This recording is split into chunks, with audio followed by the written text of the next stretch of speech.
Bonjour et bienvenue dans un nouvel épisode de India and Global Left. Si vous découvrez l'émission, n'oubliez pas d'appuyer sur le bouton d'abonnement. Pensez également à devenir membre YouTube, à soutenir l'émission sur Patreon ou à faire un petit don via le lien dans la description. Mais au minimum, regardez l'émission, aimez, partagez et commentez.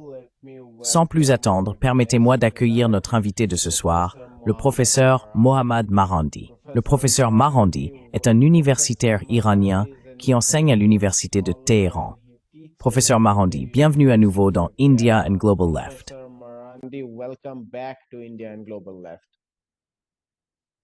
Merci beaucoup de m'avoir invité. C'est toujours un grand plaisir.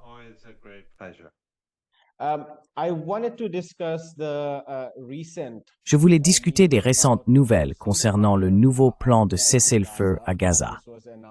Celui-ci a été annoncé par Donald Trump, mais divers médias et partis impliqués l'ont confirmé.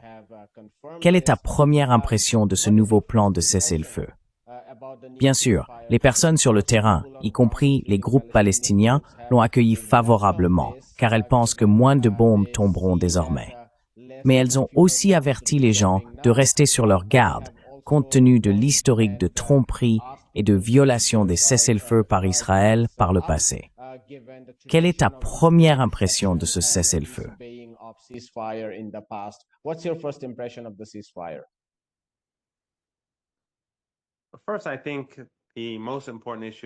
Tout d'abord, je pense que la question la plus importante est que cela reflète un échec du régime israélien au cours des 2 dernières années sur tous les fronts, sauf en Syrie, où Netanyahou a collaboré avec les États-Unis, Erdogan et le Qatar. Mais à part cela, ils ont échoué au Liban. Ils n'ont pas réussi à démanteler la résistance là-bas. Ils n'ont pas réussi à démanteler la résistance au Yémen, malgré l'implication des États-Unis dans la guerre. Ils ont échoué face à l'Iran, évidemment. Et ils ont échoué à Gaza, malgré cet holocauste. Ils voulaient la coloniser. Ils voulaient procéder à un nettoyage ethnique du territoire. Ils voulaient démanteler la résistance, le Hamas, le djihad islamique et leurs alliés. Et ils ont échoué sur tous les plans. C'est donc une défaite pour le régime israélien.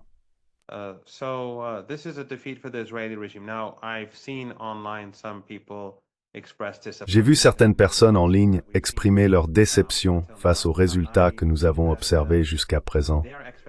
Je pense que leurs attentes sont irréalistes dans les guerres de libération.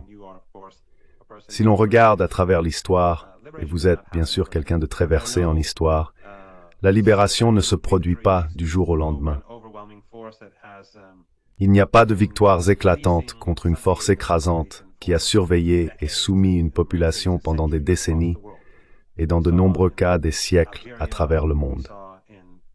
Nous l'avons vu en Algérie, nous l'avons vu dans votre propre pays du sous-continent, au sens large et ailleurs. Le prix de la libération est toujours lourd. Et il n'existe aucun moyen d'obtenir la libération sans exercer sur l'oppresseur une forme de pression qui, à long terme, n'est pas tolérable.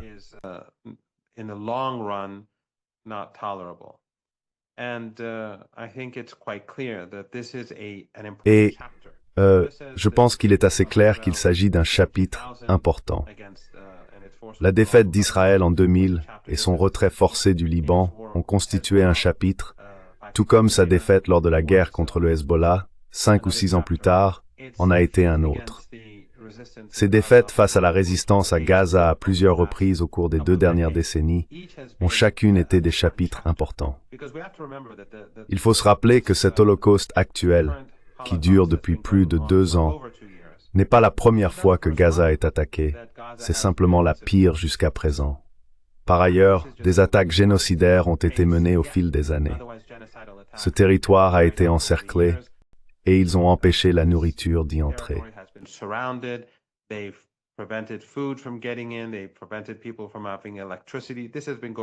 Ils ont empêché les gens d'avoir de l'électricité. Cela dure depuis de très nombreuses années. Et bien sûr, l'existence même de Gaza sous sa forme actuelle est due au fait que les Palestiniens ont été expulsés de leurs terres et beaucoup d'entre eux sont des réfugiés à Gaza. Donc, en tenant compte de cela, je considère que c'est une grande victoire. Mais cela signifie-t-il que cela va durer? Ce n'est pas clair. Beaucoup de choses dépendent de Trump, car pour que le régime israélien se retire complètement et que le cessez-le-feu passe à une nouvelle étape, cela dépendra de Trump. Or, bien sûr, personne ne fait confiance à Trump, et Trump est génocidaire. Trump a fait partie de cet holocauste. Il est très malfaisant. Même dans son langage, il s'est déjà exprimé à de nombreuses reprises en des termes génocidaires, pas seulement contre le peuple de Gaza.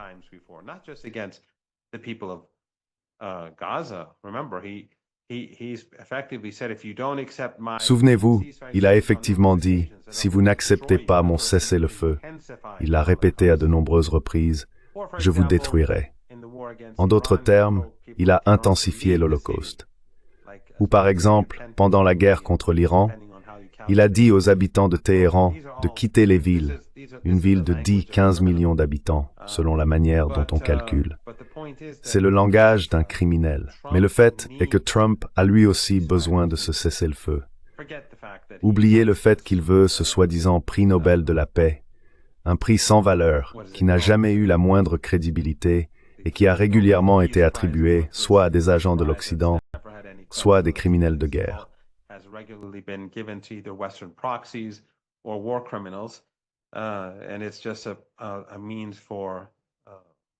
Et ce n'est qu'un moyen pour le soft power occidental d'étendre son influence, tout comme le prix Nobel de littérature. Dans l'ensemble, c'est vrai aussi pour celui-là. Mais en tout cas, même les autres prix sont très eurocentriques, centrés sur les chercheurs occidentaux, et pas beaucoup au-delà de l'Occident ou de la Chine, par exemple. Bref, je m'égare. Il le veut désespérément. Mais plus important encore, les États-Unis ont perdu leur crédibilité. Et nous en discutons ensemble depuis un bon moment déjà. Ils ont perdu leur crédibilité parce qu'ils ont échoué en Ukraine. Ils ont perdu leur crédibilité à cause de l'échec des guerres commerciales, les guerres tarifaires.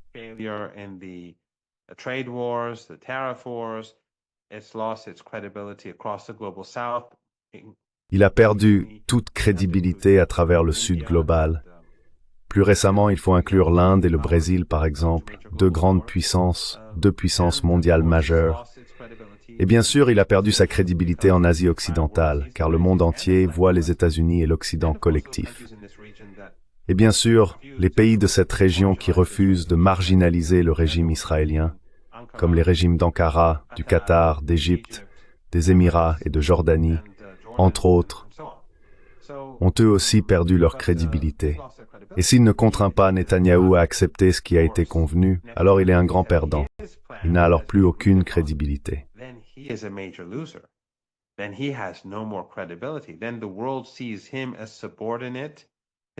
Alors, le monde le voit comme subordonné à Netanyahou, ce que nous disons depuis le début. Je veux dire, je n'ai jamais cru qu'il soit subordonné à Netanyahou en tant qu'individu, mais j'ai toujours pensé qu'il était subordonné au lobby sioniste qui soutient Netanyahou. Donc ici, Trump doit prendre une décision.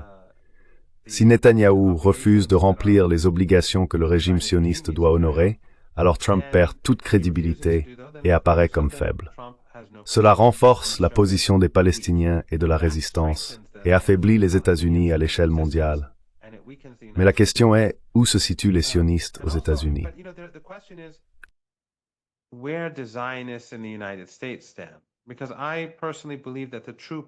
Parce que je crois personnellement que le véritable pouvoir ne réside pas en Israël et qu'il ne réside pas non plus à Washington. Il réside dans le sionisme.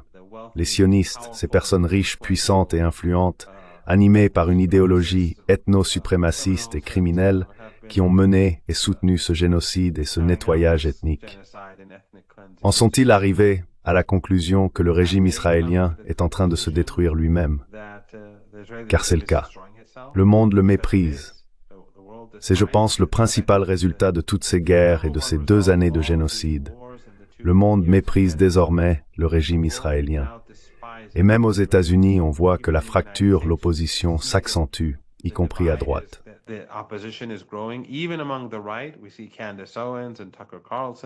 Nous voyons Candace Owens, Tucker Carlson et d'autres, et la question de Charlie Kirk, qui dès le départ relevait de la pure spéculation.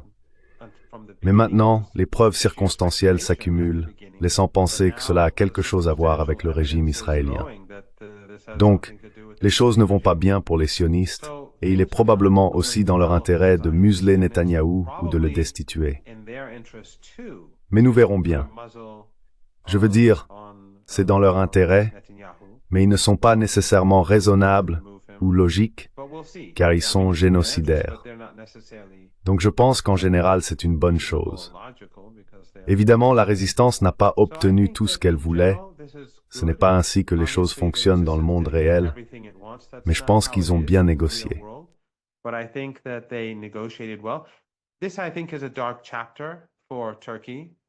Je pense que c'est un chapitre sombre pour la Turquie, pour le régime en Turquie, au Qatar, et pour tous ceux qui ont exercé des pressions sur le Hamas et la résistance ces derniers jours, afin qu'ils acceptent les conditions de Trump. Mais les négociateurs ont travaillé très dur.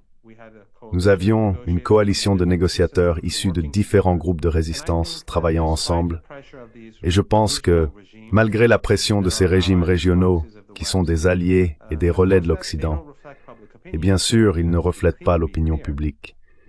Soyons clairs, que ce soit en Turquie, en Jordanie, en Égypte ou ailleurs dans la région et au-delà, les peuples sont du côté des Palestiniens. Il n'y a aucun doute là-dessus. Nous parlons de ces régimes liés à l'Occident. Donc je pense qu'ils ont réussi à obtenir de bonnes concessions.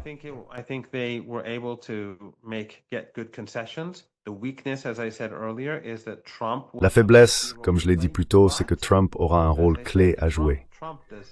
Mais si Trump ne le fait pas, s'il ne force pas les Israéliens à faire ce qu'ils sont censés faire, cela ne va pas du tout jouer en sa faveur. Et un dernier point. Certaines personnes parlent des prisonniers disant que le Hamas et le djihad islamique renoncent à leurs prisonniers et n'ont donc plus de levier. Il y a deux choses ici. La première, c'est que tout cet épisode nous rappelle à quel point l'Occident est raciste. Car au cours des dernières 24 heures, tous les discours dans les médias occidentaux ont porté sur les otages israéliens. Une poignée de personnes qui sont pour la plupart des soldats. En réalité, ce sont tous des soldats, puisque les Israéliens affirment que l'ensemble de leur population fait partie de l'armée.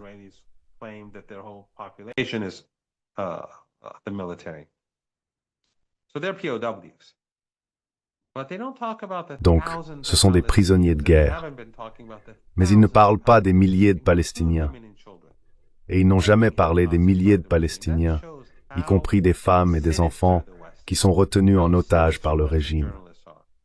Cela montre à quel point l'Occident est sinistre, à quel point les journalistes, les médias, les politiciens et les diplomates occidentaux sont sinistres. Qu'ils servent en Inde, en Iran, en Europe ou en Amérique du Nord, ils représentent des régimes qui favorisent ce racisme institutionnel. Et leurs médias, que ce soit en Amérique latine ou ailleurs, leurs journalistes et leurs institutions propagent le racisme à travers ces récits.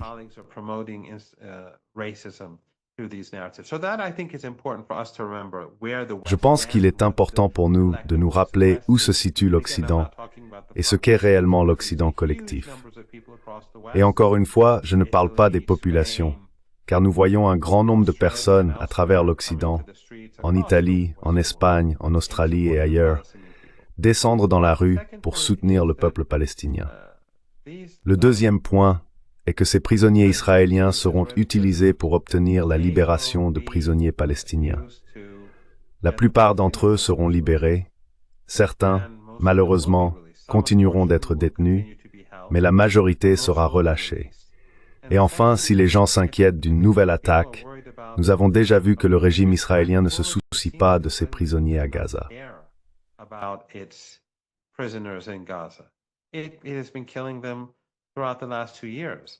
Cela les a anéantis tout au long des 2 dernières années. Ce n'est pas le genre de levier qui va empêcher un renouveau de l'Holocauste. Mais ce qui rendra un tel renouveau plus difficile, c'est cette période pendant laquelle la résistance peut renforcer son infrastructure, étendre ses tunnels, introduire de nouvelles armes et se préparer à une éventuelle prochaine phase. Dans l'ensemble, je pense que c'est très positif. Et nous devrions être très heureux de voir les scènes d'enfants célébrant à Gaza les survivants de cet holocauste, dansant et sautant de joie.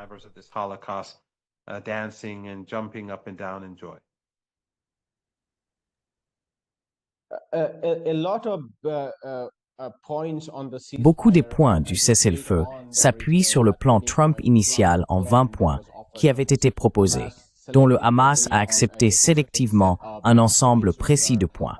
Ceci inclut, bien sûr, la cessation des hostilités en échange d'échanges de prisonniers de guerre et d'otages, ainsi que l'autorisation de l'aide humanitaire. Mais vous avez mentionné la manière dont la résistance peut se regrouper pendant le processus de mise en œuvre. D'abord dans la phase initiale, puis dans les phases ultérieures, qui inclut également l'évacuation des forces israéliennes de Gaza.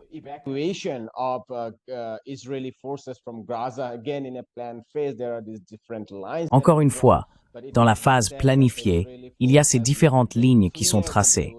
Mais il faut dire que les forces israéliennes ont clairement indiqué qu'elles entendaient maintenir une zone tampon à l'intérieur des frontières de Gaza, qui inclurait également les points de passage de Rafah avec l'Égypte.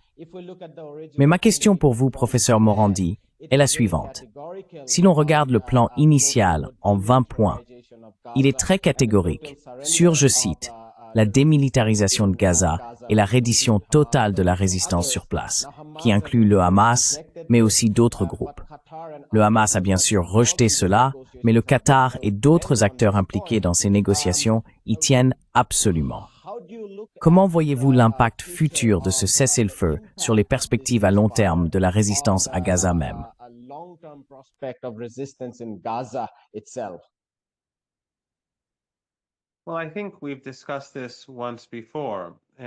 Eh bien, je pense que nous en avons déjà parlé, et je crois que ces 2 dernières années ont eu de multiples effets. Mais, je veux dire, l'assaut génocidaire et le fait que chaque jour nous voyons des images aussi sombres et douloureuses, cela vous affecte vraiment. Certains jours, tout votre état d'esprit est assombri par ce que vous voyez. Mais, cela mis à part, je pense qu'il y a eu plusieurs conséquences. Comme je l'ai déjà dit, l'Occident s'est dévoilé. Le régime sioniste, avant tout, s'est révélé génocidaire et illégitime aux yeux du monde et de la jeunesse occidentale. Et je pense que les gens ont désormais les yeux beaucoup plus ouverts sur qui sont les véritables amis du peuple palestinien.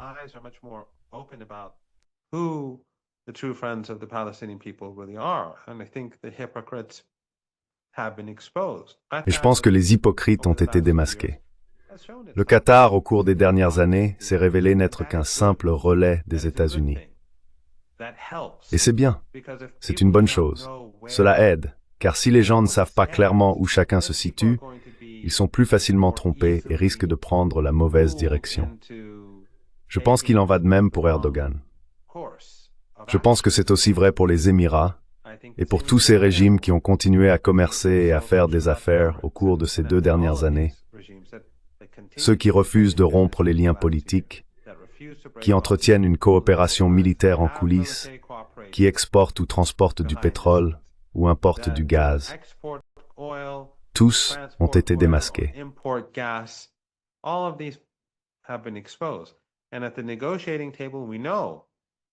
Et à la table des négociations, nous savons que ces régimes ont exercé des pressions sur la résistance. Désormais, la résistance ne peut pas s'exprimer contre eux. Tout comme dans la déclaration du Hamas, ils ont reconnu le rôle de Trump dans tout cela. Mais cela ne veut pas dire qu'ils apprécient Trump.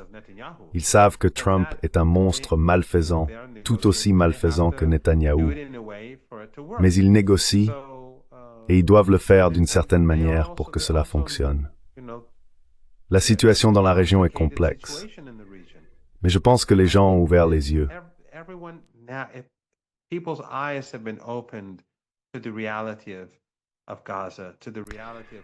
À la réalité de Gaza, à la réalité de qui sont ses partisans, à la réalité de ce que les gouvernements font réellement et de ce qu'ils prétendent faire. Et bien sûr, la Syrie est concernée, car l'une des choses que nous avons observées par le passé, c'est que l'Occident, par l'intermédiaire de ses mandataires régionaux, des mandataires riches en pétrole et en gaz, notamment le Qatar ces dernières années, a utilisé le sectarisme et la haine raciale pour susciter la haine religieuse, afin de créer des divisions et de préserver son hégémonie. C'est la politique du diviser pour régner. Et bien sûr, ces régimes disposent de toutes sortes de médias.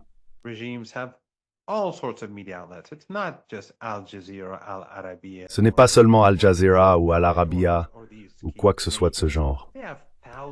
Ces acteurs clés disposent de milliers de sites web et de milliers de centres, religieux, culturels ou quel que soit le nom qu'on veuille leur donner, à travers le monde.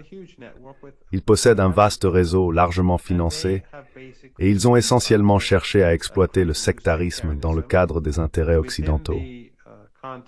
Ils ont aidé l'OTAN et le régime israélien à détruire la Syrie et ils ont utilisé le sectarisme pour amener les gens à blâmer la résistance et à créer de l'hostilité envers l'axe de la résistance.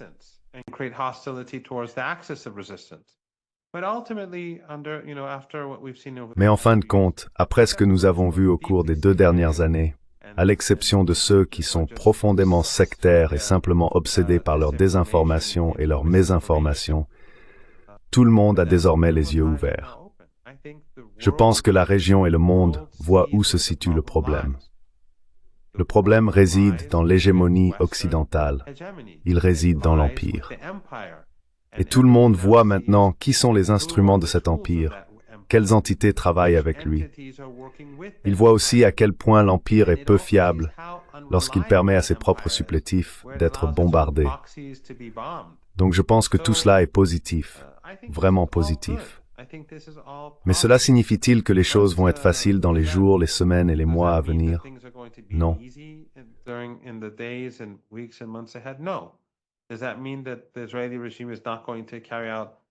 Est-ce que cela signifie que le régime israélien ne va pas mener de frappe aérienne sur la Syrie?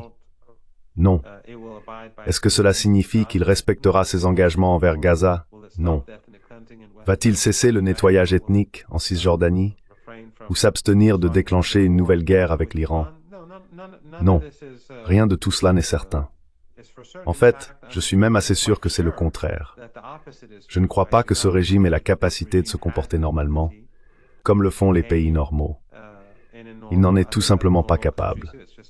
La nature du sionisme et de la suprématie ethnique le rend incapable de se comporter normalement. Donc encore une fois, je suis optimiste quant à l'avenir. Je pense que c'est une grande victoire pour la résistance, mais cela ne veut pas dire que dans 2 semaines, le cessez-le-feu ne s'effondrera pas.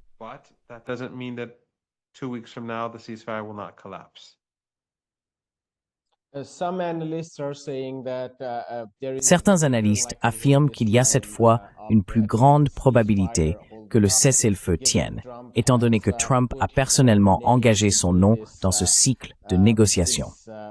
Le précédent cessez-le-feu reposait principalement sur les négociateurs de l'administration Biden-Harris. Cela reste à vérifier. Je voulais revenir sur votre commentaire précédent.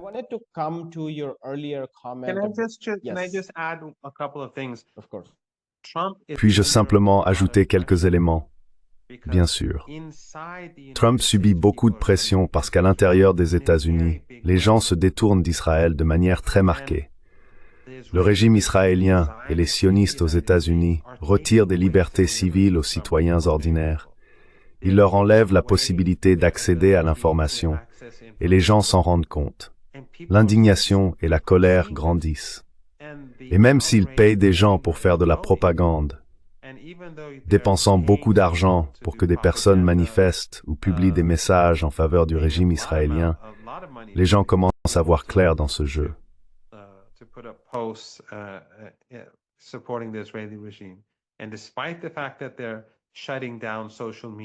Et malgré le fait qu'ils ferment les réseaux sociaux et les médias traditionnels à toute voix sympathique au peuple palestinien, et malgré le fait que tant de personnes soient expulsées de différentes universités et de leurs lieux de travail, les gens deviennent encore plus en colère. Nous voyons maintenant, par exemple, comment quelqu'un comme Candace Owens, chaque fois qu'elle parle, obtient des millions de vues, et ensuite des milliers, voire des dizaines de milliers d'influenceurs sur les réseaux sociaux propagent encore davantage son discours. Donc ce n'est pas vraiment, je veux dire, si les États-Unis étaient intelligents, si Trump était il ne l'est pas. Mais si Trump recevait de bons conseils,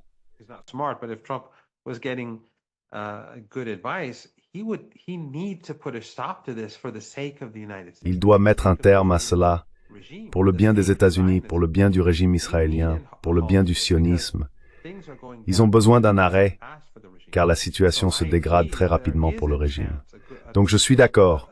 Il y a une chance, espérons une bonne chance, que le cessez-le-feu tienne, parce que Trump, premièrement, aimerait obtenir, comment dire, le prix Nobel de la paix, et deuxièmement, parce que les Américains ordinaires ne sont pas seulement indignés par le fait qu'ils soient profondément impliqués dans le génocide, mais ils voient aussi comment le régime israélien et le sionisme dictent les conditions de leur vie personnelle à l'intérieur des États-Unis.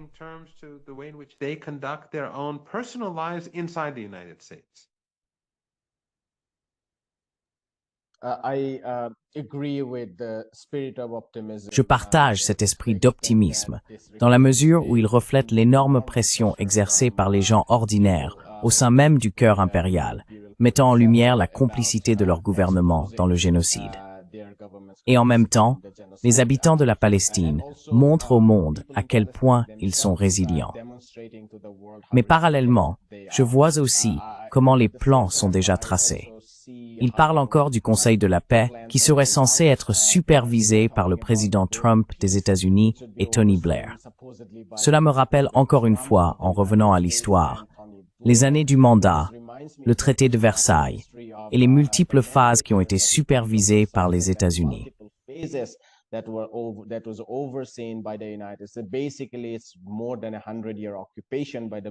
En gros, il s'agit d'une occupation de plus de 100 ans par le gouvernement britannique et les régimes américains. Ils parlent du langage qu'ils utilisent. Et tout cela reflète le fait que la résistance doit continuer à fonctionner et à s'étendre. Si vous le pouvez, professeur Morandi, parlez-nous un peu de ces implications pour la région dans son ensemble.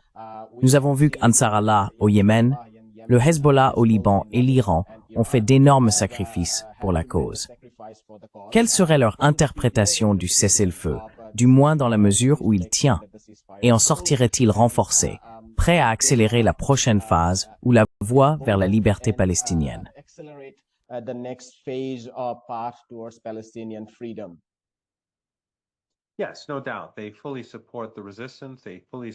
Oui, sans aucun doute. Ils soutiennent pleinement la résistance, ils soutiennent pleinement leur position à la table des négociations. Et tu sais aussi bien que moi que les négociations ne sont pas terminées et que les Palestiniens n'accepteront pas Tony Blair. En fait, lorsque j'étais à Sochi il y a quelques semaines, je ne sais pas si tu l'as vu, dans ma question au président Poutine, j'ai dit que proposer le nom de Blair revenait à ajouter l'insulte à la blessure. C'est l'un des grands criminels et meurtriers de notre époque. C'est lui qui a menti pour contribuer à ouvrir la voie au viol, au pillage et à la destruction de l'Irak. Partout dans le monde, il est méprisé. Et je pense que cela reflète Trump.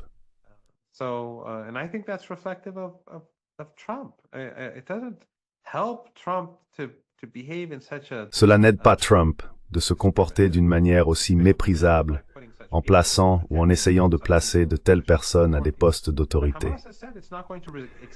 Mais le Hamas a déclaré qu'il n'allait accepter aucune forme de mandat colonial. Donc je ne pense pas que ce processus de paix ou ce processus de négociation pour un cessez-le-feu atteindra sa conclusion finale, du moins pas de la manière dont les Américains le souhaitent. Je ne vois pas cela se produire du tout. Le Hamas a déjà dit qu'il ne renoncerait pas à ses armes. Et s'il ne renonce pas à ses armes, cela signifie automatiquement qu'aucun suzerain tel que Blair ne pourra gouverner le peuple de Gaza. Donc vous savez, c'est la première phase.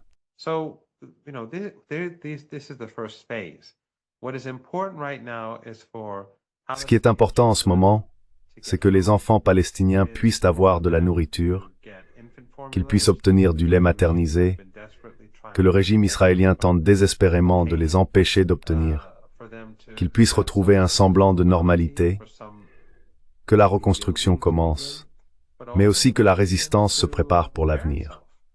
Et l'axe de la résistance agit en ce sens sur tous les fronts. Encore une fois, Je dois insister sur le fait que la libération ne se fait pas du jour au lendemain. Je pense que ces dernières années ont considérablement affaibli l'Occident. Et souvenez-vous, si Trump, comme je l'ai dit plus tôt, ne respecte pas son engagement, cela aura des répercussions plus larges pour les États-Unis. Ce n'est plus comme il y a 2 ans. Le monde a changé. Gaza est désormais une question mondiale.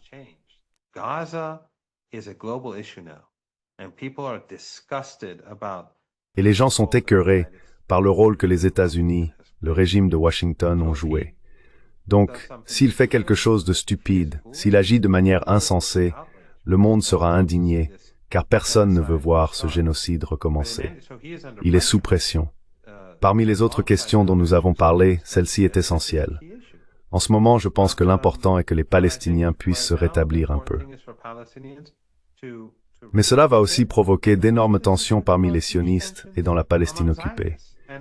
Ce sera très controversé. Et nous savons déjà à quel point le régime est profondément divisé, non pas parce qu'une faction est contre le génocide, non. Les sionistes en Palestine, selon leurs propres sondages, soutiennent massivement le génocide.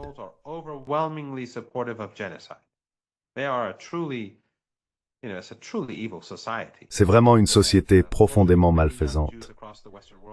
Heureusement, de nombreux jeunes juifs à travers le monde occidental ont été indignés, et ils se sont trouvés à l'avant-garde de la résistance, montrant clairement à tous que le sionisme n'a rien à voir avec le judaïsme, tout comme le sionisme chrétien n'a rien à voir avec le christianisme. Je pense que, bien que les États-Unis se trouvent dans une position très difficile et que le régime israélien soit aujourd'hui profondément divisé, la résistance aura le temps de se renforcer, de se réarmer et d'apporter une certaine aide au peuple de Gaza. Nous devons continuer, en tant que société civile et militants à travers le monde, à maintenir la pression, à continuer d'éveiller les consciences.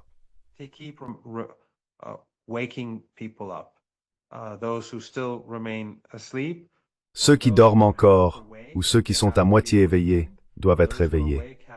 Ceux qui sont éveillés doivent rester éveillés. Et ceux qui sont actifs doivent devenir encore plus actifs, car nous ne pouvons pas devenir complaisants. Nous ne pouvons pas simplement passer à autre chose et dire « Eh bien, le problème est résolu ». Non, le problème n'est pas résolu. C'était un holocauste. C'était le plus grand crime jamais commis. À certains égards, c'est un crime unique dans l'histoire de l'humanité, car ils l'ont perpétré sous nos yeux pendant 2 ans, sans honte. Et les médias occidentaux l'ont justifié ou ont présenté des excuses pour le régime pendant plus de 2 ans. Nous n'avons pas le droit d'être complaisants.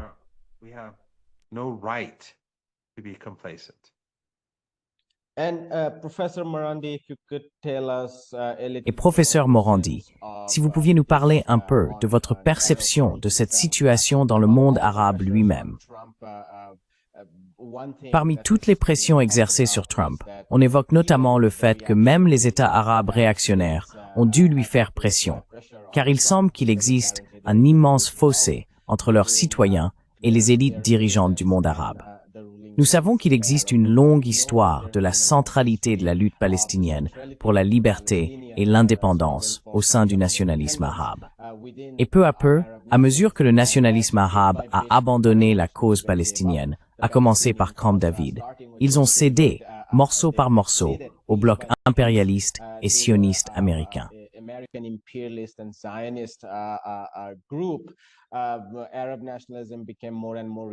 Le nationalisme arabe est devenu de plus en plus réactionnaire en ce qui concerne la cause palestinienne, mais aussi face à des causes plus larges dans la région. Or, l'une des choses que ce génocide a provoqué n'a pas été exactement d'y mettre un terme, mais au moins de remettre en question cette trajectoire. En fait, l'un des objectifs déclarés de l'attaque du Hamas du 7 octobre était de freiner la coalition réactionnaire de type accord d'Abraham dans la région. Il serait très difficile pour nombre de ces États de revenir immédiatement à ce type d'alliance. Même s'il faut reconnaître qu'il existe pour beaucoup d'entre eux un passé sombre, la manière dont ils ont parlé du Hamas, la façon dont ils ont participé aux discussions sur la démilitarisation du Hamas, et ainsi de suite.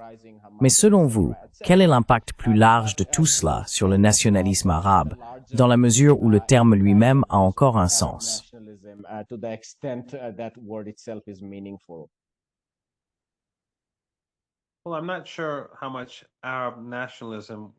Eh bien, je ne suis pas sûr de l'importance que jouera le nationalisme arabe, mais je pense qu'un accomplissement bien plus important a eu lieu, à savoir que ce sentiment d'humanité et de résistance s'est renforcé dans toute la région et dans le monde entier en faveur de la cause palestinienne. Les régimes liés à l'Occident, qu'il s'agisse de régimes de l'OTAN ou de dictatures riches en pétrole et en gaz, ont vu leur position s'affaiblir. Et les peuples, au cours des 2 dernières années, ont exprimé leur position de manière très claire. À mesure que l'Empire occidental décline, ces régimes liés à l'Occident deviendront plus vulnérables face à leur propre population. Je pense que les choses évoluent beaucoup plus vite que nous ne le pensons.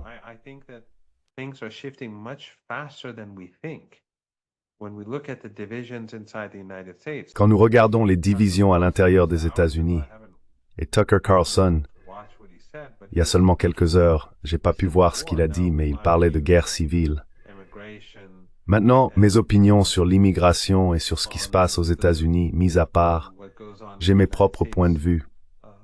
Les États-Unis, ces gens, ces millions de personnes qui vont en Europe et aux États-Unis, s'y trouvent essentiellement parce que les États-Unis et les Européens ont détruit une grande partie du reste du monde. Les Américains ont dévasté une grande partie de l'Amérique latine à travers leurs guerres sales, et les Américains et les Européens ont détruit une grande partie de l'Asie occidentale et de l'Afrique du Nord. Et bien sûr, le pillage général du Sud global, l'Afrique, l'Amérique latine et l'Asie, par l'Empire au fil des siècles, a conduit à cela.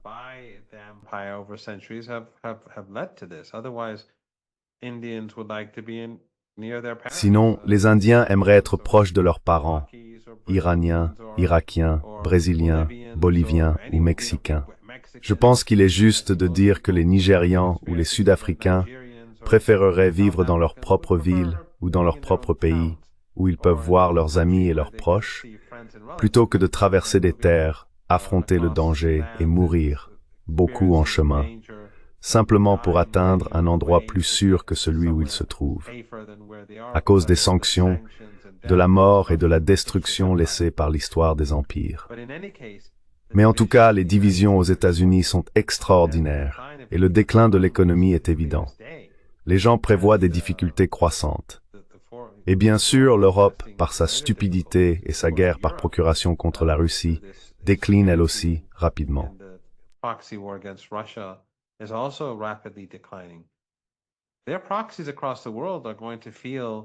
Leurs mandataires à travers le monde vont se sentir plus vulnérables à mesure que l'Occident décline.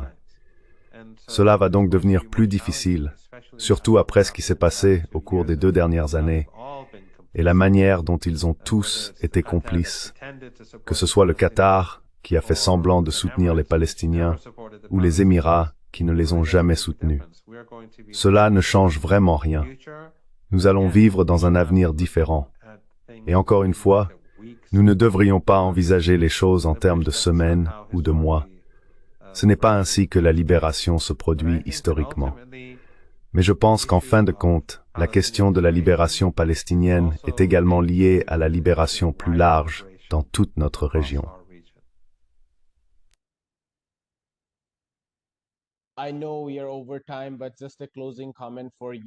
Je sais que nous avons dépassé le temps imparti, mais juste un dernier commentaire pour vous. Pourriez-vous nous parler du rôle des médias?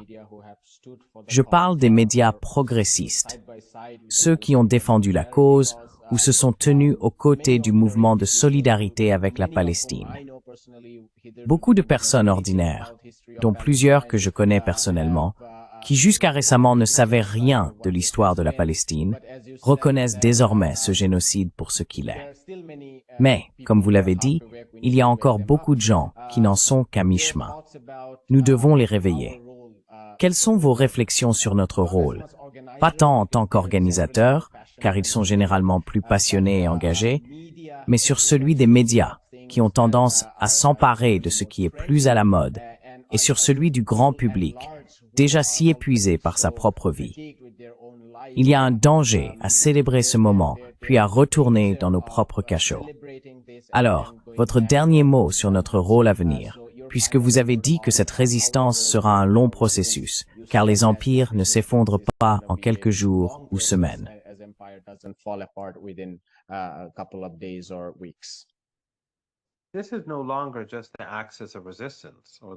Ce n'est plus seulement l'axe de la résistance ou la résistance en Palestine.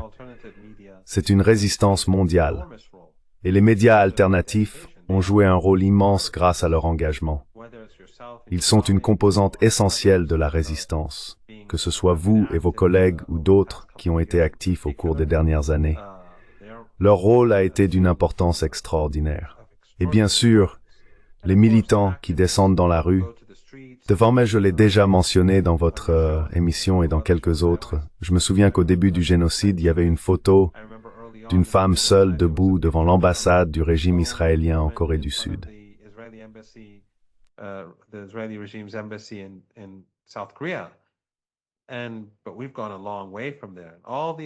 Mais nous avons fait beaucoup de chemin depuis. Toutes ces personnes qui ont été actives depuis le tout début, voire avant, ont contribué à créer et à renforcer cette résistance. Et c'est pourquoi l'Occident, et les États-Unis en particulier, essayent de faire taire les réseaux sociaux. C'est aussi pour cela que les réseaux sociaux eux-mêmes sont si biaisés. Mais le problème qu'ils rencontrent, c'est que tant de gens se sont réveillés et qu'il est difficile de justifier le massacre intentionnel d'enfants. Il est difficile de justifier la mise hors service des hôpitaux, d'aller jusqu'aux incubateurs pour les débrancher en laissant délibérément ces nourrissons mourir.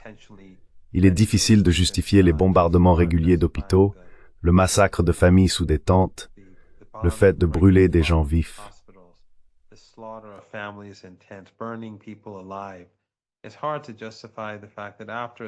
Il est difficile de justifier le fait qu'après un cessez-le-feu que le régime israélien lui-même a demandé, il continue de bombarder le Liban et de massacrer des familles entières, dont certaines sont des citoyens américains. Tout récemment, ils ont tué une famille libano-américaine près de la frontière entre la Palestine et le Liban, massacrant 3 des enfants, des citoyens nés aux États-Unis, ainsi que le père, un autre citoyen américain. Il y a une indifférence totale de la part des États-Unis et de l'Occident.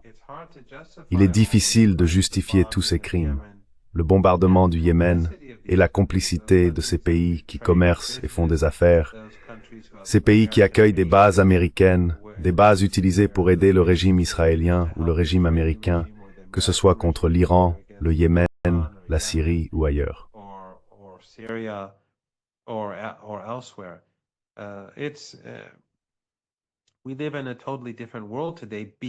Nous vivons aujourd'hui dans un monde totalement différent, parce qu'il y a eu des gens qui ont pris la parole, qui ont pris des risques. Enfin, vous voyez ce que je veux dire. Je suis sûr que vous vous souvenez, il y a environ un an peut-être, je ne sais pas exactement, mais ils ont commencé à supprimer beaucoup de ces chaînes YouTube. Et l'une de ces chaînes a été supprimée immédiatement après l'une de mes interviews qui était devenue assez virale. Ensuite, cette femme a perdu sa chaîne. C'est une longue histoire, mais certaines ont été rétablies, même si elles sont toutes étouffées. La vôtre l'est aussi. Je n'ai aucun doute que les algorithmes ne jouent pas en votre faveur.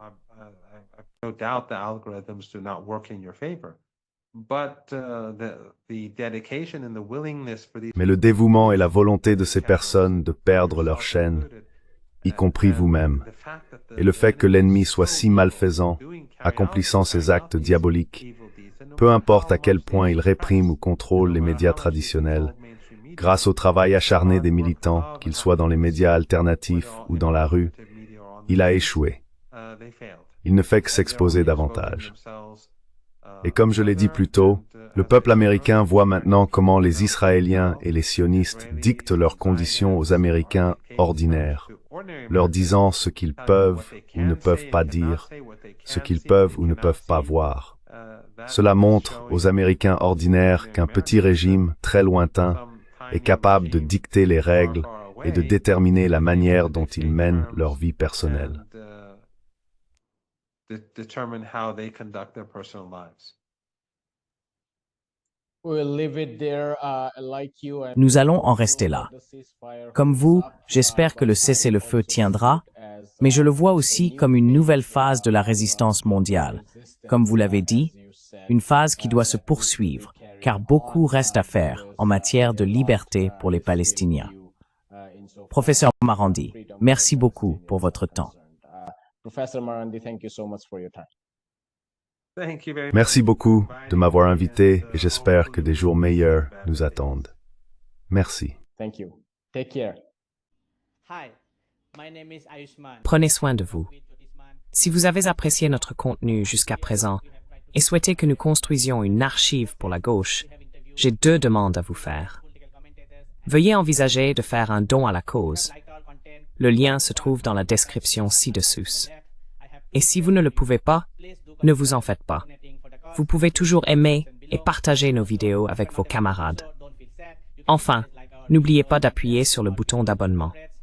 Finally, don't forget to hit the subscribe button.